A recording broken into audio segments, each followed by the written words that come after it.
What's up everybody, Jeremy Weiss here with Weiss Tech Hockey, and in this video I wanted to talk a little bit about cycling. Cycling is a really effective concept, and if done correctly can really drive the other team crazy because it can be really difficult to get the puck back if the other team is cycling well. So let's go ahead, we'll pull up the rink, and you can see we've still got our basic formation of the triangle setup. And what happens is cycling can be done off the initial attack, but most often it happens after you've already attacked, maybe got a shot or two on net, and then the puck squirts loose into the corner, or maybe you've dumped the puck into the corner, and now you're going to chase it. So this is basically where cycling happens most often. So you can see everything that happens in the cycle hinges off what F1 initially decides to do. So F1 is going to need to read the pressure, and then he's going to decide if he's going to cycle, or if he's going to turn down low, or if he's going to start towards up towards the boards. So for this particular example, let's just say that the F1 read the pressure, and he's going to turn up ice. Okay, so I'm going to get rid of both of these arrows and actually draw a puck carrying arrow. And so F1 goes in, picks it up. In fact, let's have him start from here. Goes in, picks it up, and now he's going to turn, in this example, he's going to turn up the ice. Okay? So now that he has kind of staked his claim, decided which way he's going to go, F2 and F3 need to react off that. Now cycling is completely based off support. So there's always going to be a front side support and back side support. Front side support is a passing option in front of the player.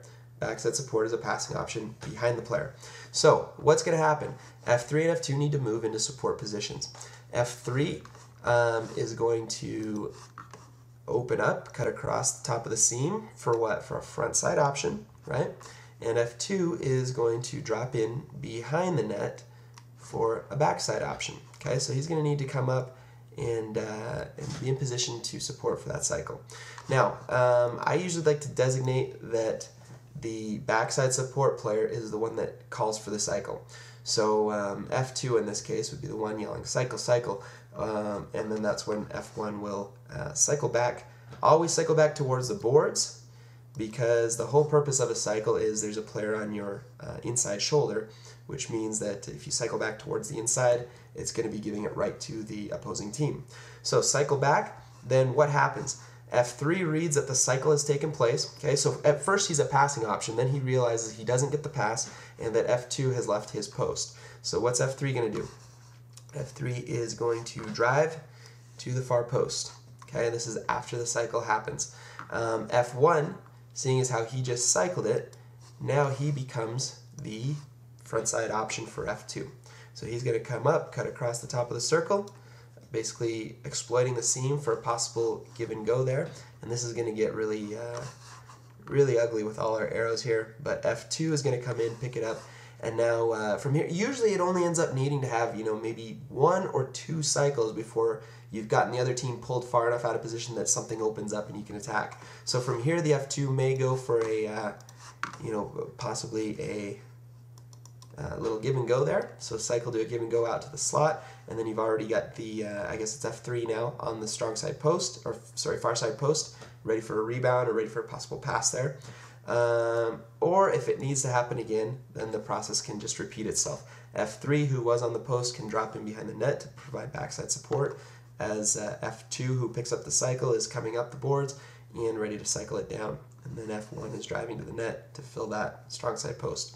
So that's how the cycling works. That's cycling up the ice. Let's go ahead and just get rid of all this, and we can show you what it looks like really quickly if it goes the other way. All the concepts still hold the same, it's just a question of which direction the cycle is going. So let's say F1 turns down the ice, starts heading towards the back of the net. Okay, now F3 can slide in. You know what, I'm not going to draw arrows, I'm just going to have the players physically moving here. Okay, so F3 can slide in, and he can call for the cycle. As he sees this happening, F2 is going to drop out into the high slot, so that there is still a passing option here, and that would be in front of the player, or back behind to F3. So let's say that F3 calls for the cycle. Puck gets dropped back again towards the boards, not towards the middle. And I'm going to get all these extra arrows out of here. What does F1 do after he's cycled? He continues on to the far side post. So now F3 can pick up the puck, and he can repeat the process. So he can begin skating it. Oops, don't need 2 pucks. I'm just going to highlight them both. He can begin skating it behind the net. Okay, and then if no option presents itself, then F2 will come in and provide backside support, while F1 is popping out front for frontside support.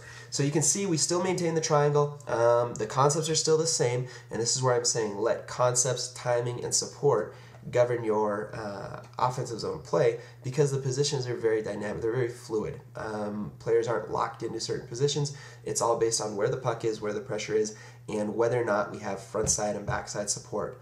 And if you have that, then you're always going to have a strong scoring position, scoring opportunities, and you'll do very well in your offensive attack.